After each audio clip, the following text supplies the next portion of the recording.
Hello friends, आज हम the limitation act 1963 के सेक्शन 6 से सेक्शन 10 के बारे में डिस्कस करेंगे। बहुत ही इम्पॉर्टेंट और बहुत ही इंटरेस्टेड सेक्शंस हैं ये। इसका सेक्शन 6 कहता है लीगल डिसेबिलिटी।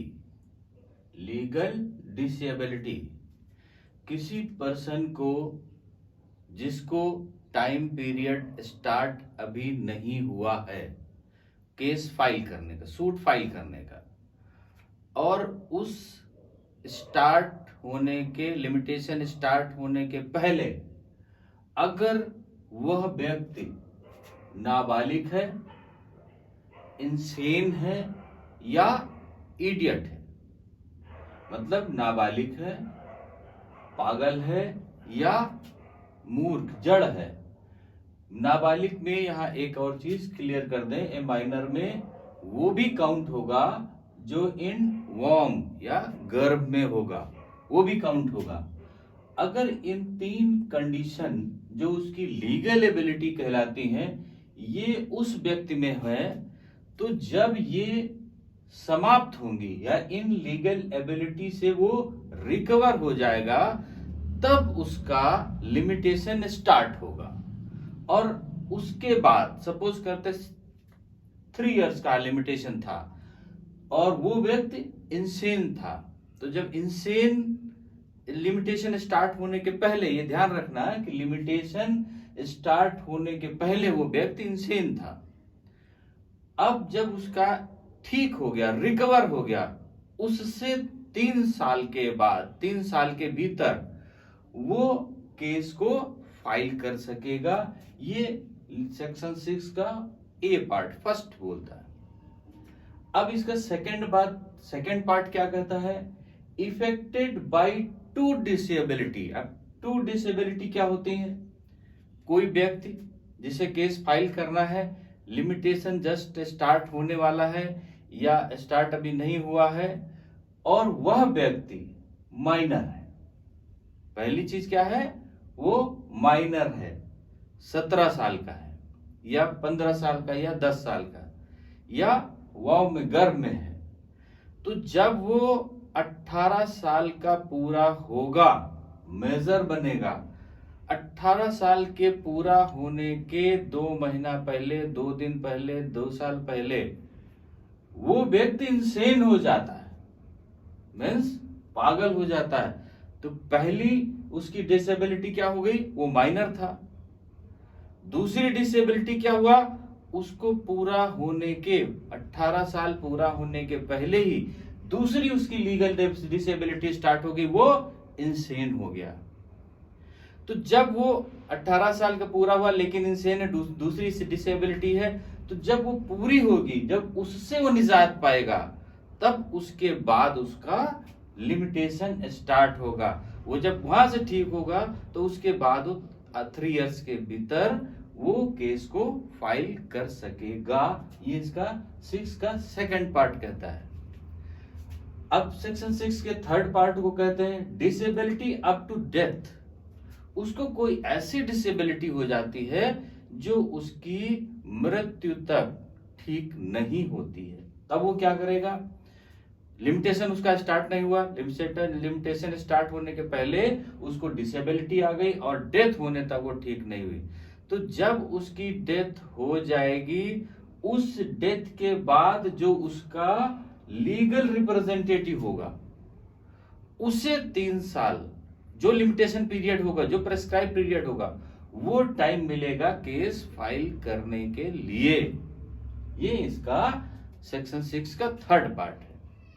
अब सेक्शन 6 के फोर्थ पार्ट में आ जाते हैं। If legal representative also suffer from disability. अब एक तो डिसेबिलिटी से था, जो उसका लीगल ओनर था, वो डेथ तक ठीक ही नहीं हुआ, डेथ हो गई उसकी। डेथ के बाद लीगल रिप्रेजेंटेटिव उसका केस फाइल करने के लिए ऑथोराइज हुआ, लेकिन बाई चांस सेक्शन 4 कहता है कि उसके डेथ होने के पहले, जस्ट बिफोर या पहले, उसका लीगल रिप्रेजेंटेटिव भी डिसएबिलिटी इनका शिकार हो जाता है, तब क्या होगा? तब फिर वही नियम लागू होगा कि लीगल रिप्रेजेंटेटिव अगर नाबालिग है या इंसीन है या इडियट है, तो जब वो ठीक होगा तब टाइम पीरियड स्टार्ट होगा। अगर उसको भी 2 डिसेबिलिटी हो जाती है तो जब वो कवर होगा तब फिर हो जाएगा। ये क्रम उसका चलता रहेगा।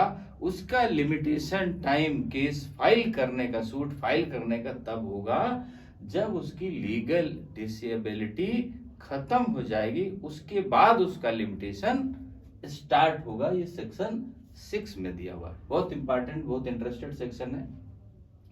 इसके बाद सेक्शन 7 इसका कहता है disability of one of several person. एक कोई सूट है जिसमें कई व्यक्ति उसमें फाइल करने के लीगल अथॉरिटी होल्डर है। वो लीगल अथॉरिटी होल्डर में से एक व्यक्ति suffer from disability, legal disability, कोई एक व्यक्ति उसमें लीगल डिसेबिलिटी से सफर कर रहा है। अब अगर उसके बिना बाकी लोगों के द्वारा किसी भी कंडीशन से केस फाइल किया जा सकता है जिसमें उसकी आवश्यकता नहीं है, तब तो वो लिमिटेशन उनसे रेस्ट के लिए स्टार्ट हो जाएगा और वो रेस्ट केस फाइल कर सकेंगे। लेकिन जो जिसको लीगल डिसेबिलिटी है वो जब रिकवर होगा तब वो फाइल करेगा। लेकिन अगर इसके बिना ये केस फाइल ही नहीं कर सकते और एक व्यक्ति को लीगल डिसेबिलिटी है, तो ये कंबाइंड को तब तक लिमिटेशन मिलेगा जब तक कि इसकी लीगल डिसेबिलिटी ठीक नहीं हो जाती है। ठीक होने के बाद उसका लिमिटेशन पीरियड स्टार्ट होगा। ये सेक्शन 7 में है। सेक्शन 8 इसका कहता है स्पेशल एक्सेप्शंस। ये जो हमें रूल दिए गए उनके बावजूद स्पेशल एक्सेप्शंस हैं कि सेक्शन 6 और 7 के होते हुए भी extend only 3 years limitation for any suit or application, कि हम ज्यादा से ज्यादा उसका टाइम पीरियड कितना एक्सटेंड कर सकते हैं? 3 ईयर। 3 ईयर से ज्यादा उसका टाइम पीरियड एक्सटेंड नहीं कर सकते। ये इसका सेक्शन 8 है। सेक्शन 9 में कहा गया continuous running of time. Continuous running of time, it means once time begin to run, no stop for disability। अब जैसे कोई केस हमने बताया कि स्टार्ट होने के पहले, लिमिटेशन स्टार्ट होने के पहले उसको डिसेबिलिटी है।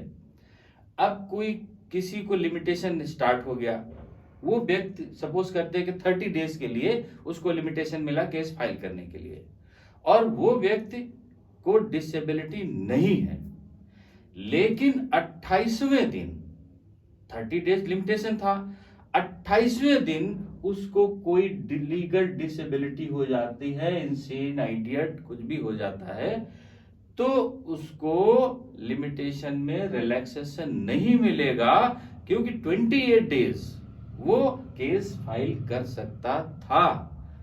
2 डेज उसे अगर चाहेगा कि बेनिफिट मुझे मिले लीगल डिसेबिलिटी का, तो उसको नहीं मिलेगा। इसमें स्पष्ट है कि अगर केस रनिंग में है, रनिंग हो गया उसका लिमिटेशन पीरियड, तब फिर उसमें उसको रिलैक्सेशन नहीं मिलेगा। सेक्शन 10 क्या कहता है? Suit against trustees and their representative. जो सूट फाइल करना है ट्रस्टी और उसके रिप्रेजेंटेटिव के खिलाफ, वो इन सारे नियमों से डिफरेंट है। Period and limitation is not affected in case of suit against trustees and their representatives।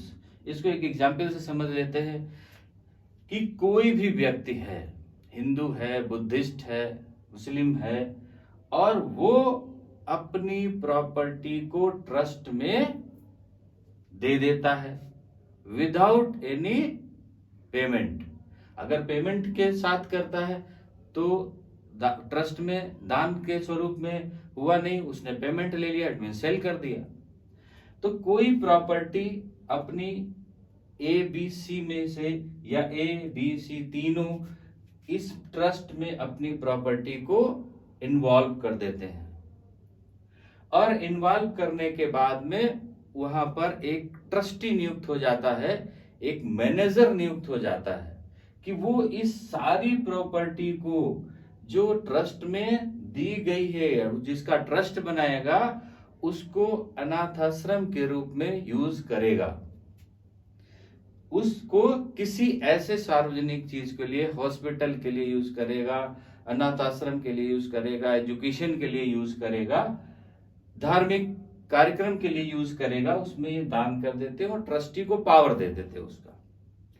लेकिन जब इसका 12 ईयर निकल जाता है या 30 ईयर निकल जाता है, इसके हाथ से वो इसका कंट्रोल निकल जाता है लिमिटेशन के अनुसार, कि अगर कोई भी विवाद हुआ, कुछ भी हुआ था, 3 साल बाद केस फाइल कर सकेगा, 12 साल बाद उसका राइट समाप्त हो जाएगा। अब ये ट्रस्टी क्या कर देता है कि उस लैंड को, जब 3 साल बीत जाते हैं, जब इसका पावर लिमिटेशन खत्म हो जाता है, तब ट्रस्टी क्या कर देता है, उस लैंड को सेल करने लगता है या मिसयूज करने लगता है। तो ये व्यक्ति जो इसके, जिन्होंने दान किया था, जिन्होंने इसमें इन्वॉल्व किया था, या इसके लीगल लोग थे कि जिनमें इनके सदस्य है या इनका उसमें राइट था, तो ये व्यक्ति उस ट्रस्टी पर या उसके रिप्रेजेंटेटिव पर कभी भी किसी समय केस फाइल कर सकते हैं, उसका कोई टाइम पीरियड लिमिटेशन नहीं है। ये इनके एक्सेप्शंस हैं, मतलब सेक्शन 10 में कहा गया इनके केस फाइल करने के लिए कोई टाइम लिमिटेशन नहीं होगा। कौन? जिन्होंने अपना ट्रस्ट में लगाया है और ट्रस्टी उसका मिसयूज करने लगेगा, तो इनको केस फाइल करने के लिए कोई लिमिटेशन नहीं है। तो ये सेक्शन, इसके 6 to 10 बड़े इंटरेस्टेड और बहुत ही काम के सेक्शंस हैं और इम्पॉर्टेंट भी हैं। इनमें से सेक्शन 6 के अक्सर बहुत सारे क्वेश्चंस पूछे जाते हैं। इनमें 4 कंडीशन, ए में क्या है, बी में क्या है, सी में क्या है, डी में क्या है, इस सीरियल वाइज है। क्वेश्चन नंबर 7 में क्या है, 8 में, 9 में, 10 में। तो ये बड़े इजी सेक्शन है और सिस्टम से है, ये समझ में आ गए होंगे। फिर भी अगर कोई चीज इसमें से ऐसी लगती है तो वो आप लोग पूछ सकते हैं हमारे उसमें कमेंट्स बॉक्स में जा करके। तब तक के लिए ओके, थैंक यू, जय हिंद।